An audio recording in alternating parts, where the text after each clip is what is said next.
You wrote during the pandemic a great deal about compassionate release of inmates from jails and prisons, if I'm not mistaken. And I want to talk about first the case U.S. versus Wilson, which you might remember. That's where you sought compassionate release of a prisoner on the basis of his age. I think he was 58, had an underlying health condition, diabetes. He had been sentenced to 4 years in prison for being a felon possessing a firearm. He'd only been in prison, though, about a third of his sentence. The district court denied your motion.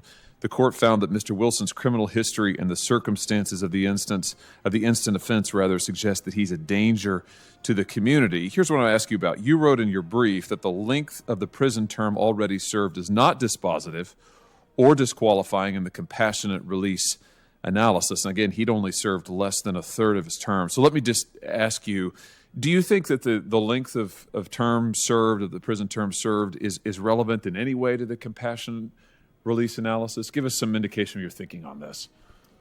Thank you, Senator. Certainly the length of the term served is a factor. It is a multi-factor analysis, as all sentencing decisions are. They're individualized decisions where, especially in the compassionate release context, if the individual is eligible, and what that means in the context of that statute is that they've demonstrated an extraordinary and compelling circumstance warranting release, then the court needs to balance a number of sentencing factors, and certainly the amount of time that the individual has served is one of many.